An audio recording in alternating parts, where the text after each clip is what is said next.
Welcome to El Paso Community College Television. I'm Professor Leon Blevins, Professor of Government at El Paso Community College. We're sitting in a studio here on Viscount Boulevard area, and we used to be at Vi Verde campus in a very small, crowded location, and then this property was bought and we expanded dramatically. And then a few years went by and we were contacted about KCOS that had headquarters at UT El Paso, was looking for another location. The university needed the space in the building they were in. And so contact was made, and Richard Rhodes, our president at the time, with contact with KCOS Public Television, was able to get their studios right next door. Yeah. Now I have a guest today from right next door, Emily Loya, the fairly new general manager of KCOS Television, and that's on Channel 13. Emily, good to have you here today. Thank you so much for having me, Leon. It's a pleasure to be here, right next door.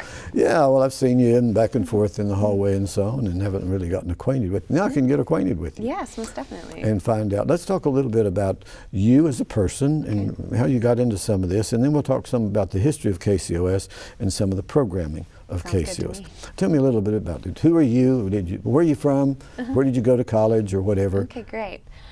Yeah, so I grew up in Virginia, and I moved to El Paso in 2007. But before that, I'd worked in Juarez. I had studied Spanish and environmental studies in school, and I fell in love with the Spanish side of my studies more, and I decided to perfect my Spanish or improve my Spanish in Mexico and doing some service there. And then I met a boy. I say that most people moved to El Paso because of a boy or the military, or love or the military, right?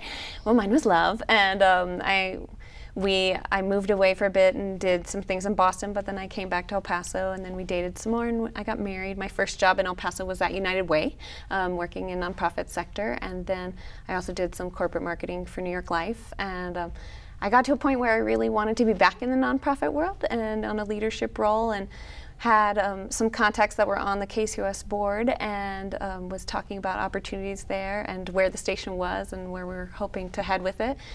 And jumped in. So that was almost a little over 2 years ago when I joined the station. Are you happy you did? Oh my gosh, so very happy that I did. Yeah, I feel like the opportunity to be at public television and help serve our community more and tell more local stories, and also bring great national programming to our community.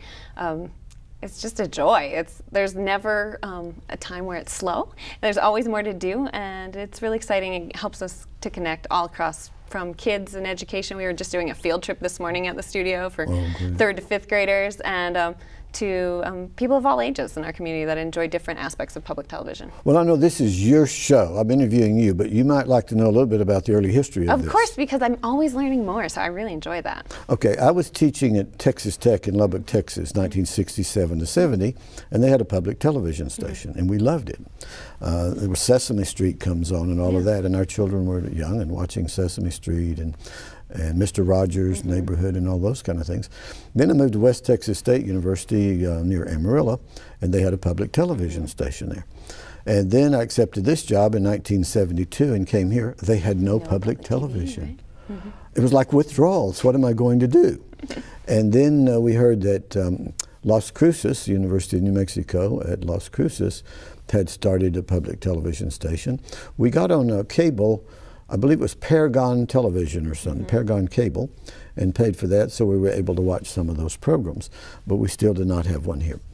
Probably 1973 or so, Dr. De Los Santos, our first college president, came to me and said, there's some women are looking for somebody, business women, looking for someone to teach them parliamentary procedure. They've started a nonprofit to open a public television station. Wow, I said, okay, yes. So I met with some of these ladies. I remember a couple of names. I asked Tanny Berg, a longtime friend of mine who's been on your board, chairman of your board. I called him a while ago, and we talked about that. And one of them was Elaine Rossen, R-O-S-E-N. She was kind of the leader of it coming to me. And a good friend of hers had associations with a company called American Furniture, and her name was Ann Marks. Yes. And so these were some. And then I found out that Dr. Natalicio from UTEP had helped get this started. She didn't come to any of these sessions with these ladies. It was mainly about 6 ladies that wanted to know parliamentary procedure for running their meetings. So that's where some of it began. And then they roped me into doing some of the answering telephones on the fundraising drives, and then eventually the art auction and things of that nature. And it was a lot of fun, took a lot of time, but to me it's worth it. When people ask me, now my crew may not like this, but over the years when people ask me, what's your favorite television station? I say public television, KCOS Channel 13. That's my favorite station. My favorite radio station is KTEP, public radio. Love it. I'm a nerd. I love classical music. I love nostalgia programs, all of these things. And I like news. I like the news hour that's fairly objective compared to some of the It's pretty commercial straight. channels. Yeah, it's pretty straight, factual information. I like that compared to the far left or the far right slanted news. And they really seem to go in depth in their stories, too. Oh, yes. So we could name some of those. And so you want to talk about that programming? Look what I have here. I know. It's a great piece. I might Just cheat pick myself. these up. You've got to. I've been carrying this one around for this month. Right, our January edition. And Yeah, I carry it in my briefcase, and it shows the program guide and all of this. So that's for this January. And now here we are. Here we are at the end of January of 2016, and you now have out the February edition. Yeah. I love it. You've got hearts on there, Valentine's month. You know, our membership manager, she does a great job putting this together for us. Yeah, Well, and she loves our members and our supporters, and just wanted a little note to them to thank them for my their goodness. support. So, Well, we'll talk about some of your program. Now, I opened it up just as we sat down here, and there's a picture of me and Mary Yanez. yeah, we wanted to highlight you guys because we moved your time to a little later in the Sunday afternoon for when it re-airs on KCOS, because this airs both on EPCC TV and KCOS. And we wanted to make sure people could see it after church if they go to church or service. And so now it's going to be 1:30 p.m. on Sundays for this show, and then 2 o'clock for Hispanic Business Story, and then 2:30 for Mature Living. So Well, when we started this program in 2007, I didn't think about it being on your channel. It was just a community college channel. And we changed channel numbers over the years with that. And so that was it. And I was real surprised one day, and I was notified that they were going to be putting the program, my program and Mary's program, on your channel. Yeah. And that is And wonderful. we're really happy to do that. It's part of our partnership here with EPCC. Some people don't realize that we're public television, but one of our greatest abilities to not have to raise quite as much money to keep the doors open and to the channel on is that we have a great partnership with EPCC, and the space here is in partnership through some in-kind marketing and sharing of programming that we do. We share some of our local programs with EPCC TV, and we make sure we save time in our schedule to highlight the local programming that's Well, we made here. appreciate that. This is a local touch. Yeah, exactly. We want to continue to look more okay. local, but it takes a lot of effort and time and money to create local programs. Before we get to the national schedule and the programs, then we've already mentioned the News Hour. What are some of the other local programs that you have? Where you bring Great people? question. So the two main ongoing ones, like every month and week sometimes. HiQ, we're really proud of that. It's been running for 32 years, and last year the students that won is a high school academic challenge programs, kind of like Jeopardy and teams. Yeah, and, I've seen it. It's really hard. Actually, the questions stump me most of the time. But our Coronado students that won last year here in El Paso, they went on to regionals and then nationals and won the entire nation last year in academic challenge across the country from our HiQ team. And we filmed that, and that airs every Saturday afternoon. And then El Paso Physician, longtime running partnership with El Paso County Medical Society. And at least once a month we have an episode on a special health topic and a chance for our viewers to have their questions answered by local health experts as well. Well, I know you have in a relationship with other channels, with the KVIA 7 and with the Channel 9 and so on. Gary Warner, I remember he used to be Yeah, doing he used to volunteer with us. I IQ. think he's kind of calmed down Oh, on yeah, his, he slowed down on on-air some of time. that. But yeah, that's the beauty of being public television. Though we love to have the viewers, it's not seen as direct competition in that sense. So a lot of our other media partners, I mean, Catherine has a broadcast experience, Catherine, who hosts El Paso Physician too, and she works for another nonprofit in town, but this is some of her volunteering is to be an on-air host for us for that. And yeah, we have a lot of great partnerships. They help promote, other commercial stations help promote when we have fundraisers and other things going on, invite us on for their interviews and questions. Well, in a lot of my interviews, I ask about these interrelationships and connections. They're very important. They are. They're hugely important because you want to continue to gain audience and gain support, and it's helpful. We're actually working on some more partnerships like that in the future. Okay, let's talk then about some national programming. Yeah. You personally, what are some of your favorite programs? Wow. So my current favorite is definitely Downton Abbey. I think I'm That's with my the wife's crowd on favorite. that, right? Although it's the last season right now, so I'm keenly tuned every Sunday night to my TV to watch that. And the new program that runs shortly after that is Mercy Street, and it's a Civil War history. But drama, and it's really great and has some amazing actors in it, so I'm starting to fall in love with that. But other than the drama and the fictional stuff side, I really like all of our documentary film stuff. I really enjoy Independent Lens and Point of View, the POVs. There's a wide variety of topics in there, but I'm always just opens my mind about stories that I'd not heard of in our own country and our world. I showed up on the POV one time as Don Juan de Oñate. The Last Conquistador. If you look back at that video, you'll see I open it when I'm dancing, and they close it with me dancing out there with the dedication of the big statue. That's really cool. Yeah. I like Frontline. Oh, me too. Yeah. And some of those, the historical, political kinds American of stories. experience stuff, all the That's great another of my history Those are my stories, favorites, those historical. Yeah. I enjoy that too, because there's really no one else out there that's taking the time to dig in and tell those stories and get the research behind it, because it takes a lot of effort. We're really lucky to have these partnerships with national producers. And they constantly bombard us with commercials. Exactly, that you can actually television. focus. I say it's a lot like your on-demand TV in the sense that you can watch the whole thing through, and then there's just some nice messaging from our sponsors at the open and the close. Yeah. Well, my wife Shanna watches Downton Abbey, and her sister watches it a lot.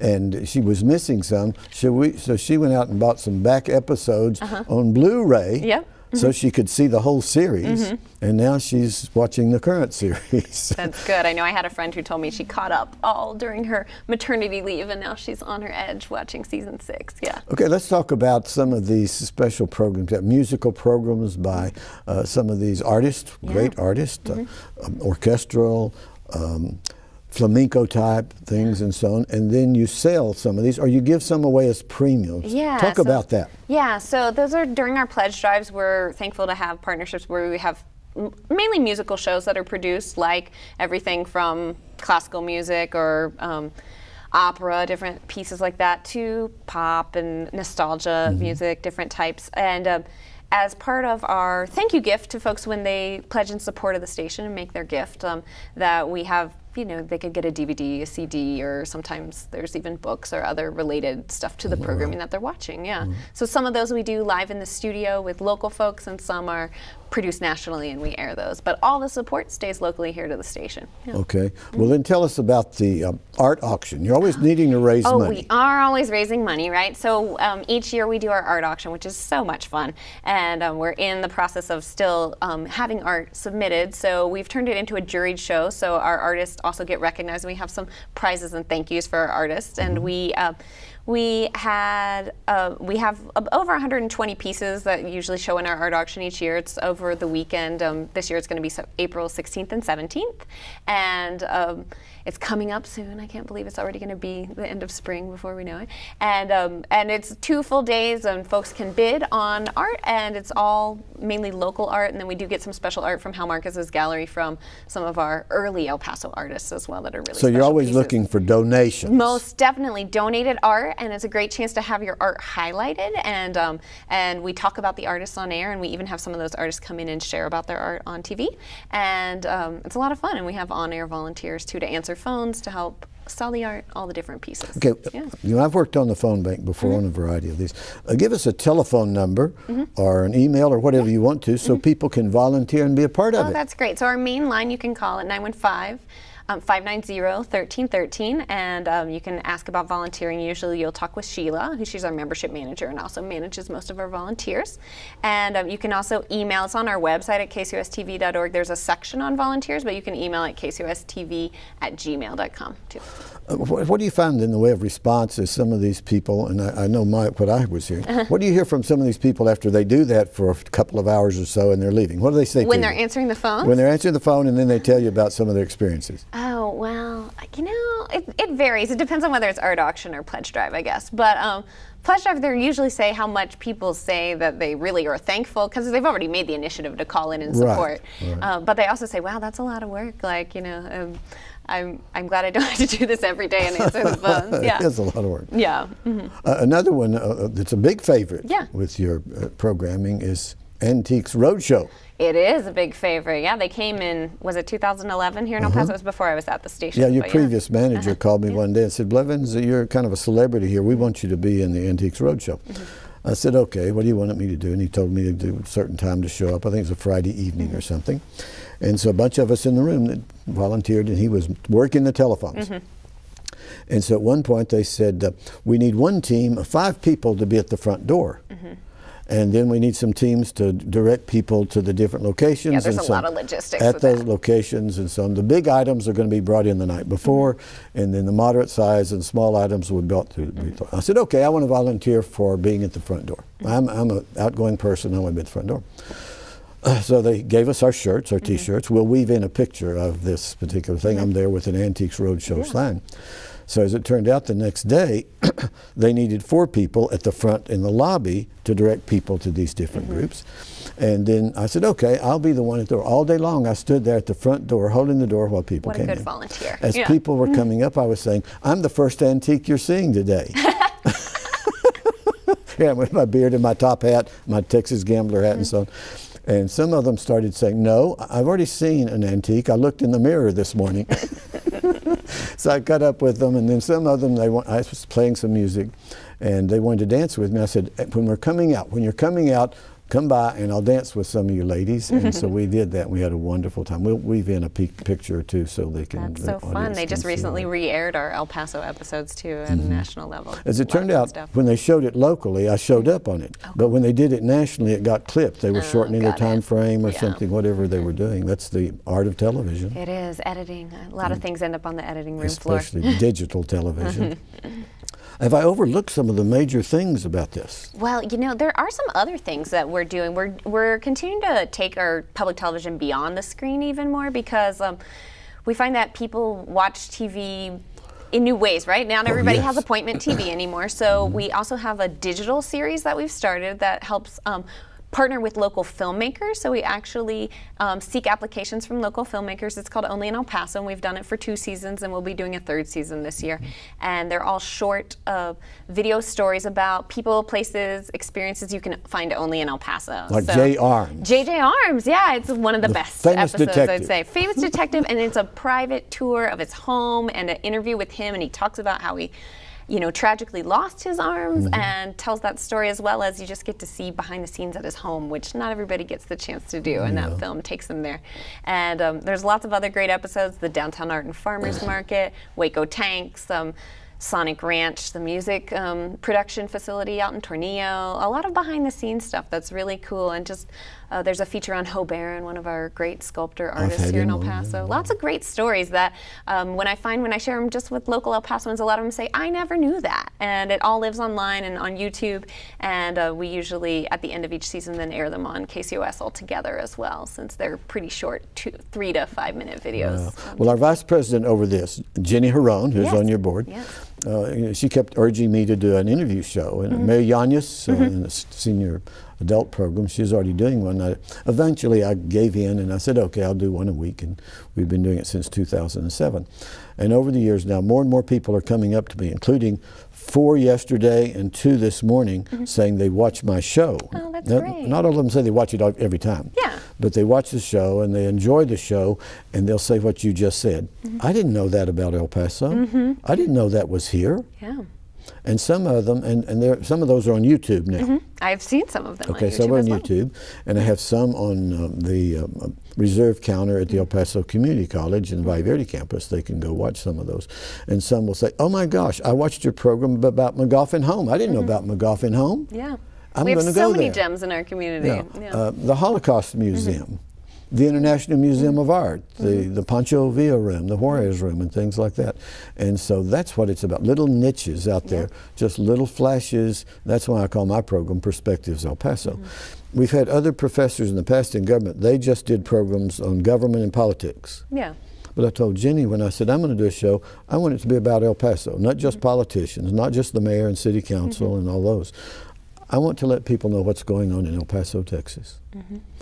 KCOS is one of the things going on in El Paso. That's true. There's a lot going on too, yeah. We have some new things happening. We're doing a lot more with kids, and obviously we spend a lot of our schedule on kids programming, educational programming. We have a kids writing contest that it's going to be our second year doing it locally, and kids K through 3 in grades K through 3 can submit their own written and illustrated stories, and we have the El Paso librarians judge them, and then we give prizes to our top 4 in each grade level. It's a lot of fun. We're doing a big festival to kick that off in a couple weeks here on February 20th as well, with Word Girl as our main character and a book giveaway from Books or Gems. So we try to bring the community together and leverage the power that we have by marketing these events as well and getting some sponsorships for them. We did a big festival last fall with Thomas the Tank Engine called the PBS Kids Fiesta. Almost 3,000 people in 5 hours came out to meet Thomas and to see kids' performances and meet with our sponsors and all of that. So Now you have brainstorming sessions with your board. We do, yeah, we do, and with my staff too. And some that come in and say that. And community members. And you tried a children's program a few years ago. Yeah, that was before I got to the station. But And it didn't last very long. It's hard to do those. It's hard to keep your volunteers to come in and producing it and to get the teachers to bring in the children to see these things or be involved in There were a lot of moving parts to that, yeah. Exactly, so it makes it extremely difficult. And I found that most stations don't bite off the kids programming just because there are so many moving parts to producing kids programming and keeping it entertaining and focused. Most of them are animated, which is just, not possible to do. Okay, now what's the favorite kids program on public television? Sesame Street's very popular, but actually probably the most favorite right now is Daniel Tiger, which is the rebirth of what Fred Rogers was doing. It's telling the same stories of what Mr. Rogers was teaching, but his foundation has funded in partnership with the Corporation for Public Broadcasting Daniel Tiger, and he's really, really popular now. Goodness. Yeah, he's in season 3, yeah. Well, my kids and grandchildren, and some of them, they grew up with Sesame Street. Of course, yeah. Learning the vocabulary. And of course, kids in here, in our area, with predominant Spanish in many homes, it's a they huge were learning a lot of English. It's educational. It's very educational. All of it is, yeah. And that's what I hope my program is, informational and educational. We're right here sharing each other, all of these things about it. Yeah. Any other things that you're trying? There's one other project I'm really excited about sharing about is that we've committed to a partnership with a national group called the Telling Project, and it's about telling veterans stories in our community. And they've already come in and done our veteran interviews. We had an open call to local veterans, and those that were interviewed, their stories are being turned into a script. And this May, we are actually going to have local performances of their stories, them talking about how they joined the service, whichever branch they were in, some of their key experiences during their service, and also their coming home experience. And it's all about connecting our veterans and our community members so that we have a deeper understanding. And as an El Paso community, as a El Paso Las Cruces Juarez community, because historically only like 1% of all individuals actually are in direct service in our military, but the other 99% of us have benefited from the service that they've done. And there's through those short stories that we tell, there's been a lot of national programs about that, but this is to tell our own local stories, and we'll be filming one of those performances as well and airing it probably in November on KCOS around Veterans Day as well. Well, for many years I've done Uncle Sam for programs, and especially a lot of veterans programs, and this last summer, 2015, I was invited to go to Washington, D.C. For the 20th anniversary of the Korean War Memorial. Wow, cool. And so the South Korean government paid for me to go and be there over a 3-day period, and it was a legacy program, getting the stories of Korean War veterans before they're gone. Exactly, it's so important to chronicle those. And those so you're going to have actors portraying some of these at different stages. Actually, it's the veterans themselves telling their story. Actually, all veterans themselves telling their story, and that's part of the way that the Telling Project is created. Is it's about the individuals telling their own stories. So their stories were longer, and then their staff scripts it and pares it down to the essential parts of their story, and then they work together with them to finalize the script. And then we're having the folks from Shakespeare on the Rocks have partnered with us in the past, so David Mills and Hector Serrano, who used to teach here at EPCC and as well. I've worked with him. They're going to be actually producing and directing the performance, but the script is done by the Telling Project and from the stories that those local veterans share. So they're not professional actors, but it's kind of similar to a vagina monologue style in terms of staging. It's very simple staging, but very powerful stories. Well, I'm excited about that. Now, do you have a time slot for it yet? Yeah, so it's gonna, the community performances are gonna be in the month of May, but we're finalizing some of the locations. Some will be at Chamisal. We're still looking for a couple of locations to share other parts of our community, like Northeast and East Side as well. So it'll be a traveling production. And then we will film one of those performances as well, and then it'll air around Veterans Day in November. So stay tuned, and we'll have specific dates as we get closer. Okay, let me ask you about your staff. Yes. Oh, None of us can do it alone. not at all, not at all. Okay, tell me about your staff. You have a chief of staff, you have some secretarial help that I see at the front desk there, and I love them. What about that? The people that you're working with that hold it all together. Well, so we your have board a great, and your staff. Yeah, you know, we have a great team. It's a small, scrappy team, so there's 10 of us full time to actually run the whole station, produce the programs, and raise the money too, and keep in touch with the community. So and then we have a board of 12 as well. And a lot of volunteers that have been involved with the stations, sometimes just help for one particular project, some help throughout the year. But our team, we have 2 in production. We have a wonderful woman who does both our programming and our traffic, which is the stuff in between the programs. An engineer, 2 guys in master control to keep all the automation on the air. And then we've got a membership manager, a director of sales and underwriting, myself, and our full-time office manager, Marty, who is just a joy and has been there a long time, and often the first face people see, and a part-time receptionist as well. So it's a small, scrappy team to do a lot, but that's why we depend a lot on volunteers and community partners to do more. You know, there's some politicians, some government officials want to get rid of public television and public radio and put commercials on. And so you out there in the public, you need to contribute money, you need to contribute time to keep this operation going. We don't want the lights to go out here at Community College TV or in our neighbors next door, KCOS TV. Every dollar helps. Oh my goodness, it's wonderful to have you on this program today. Well, thank you for having me. And get acquainted with you and learn more about all of your programming and things that you're doing. Once again, thank you for watching Perspectives El Paso and being with us and our neighbor today in this January of 2016.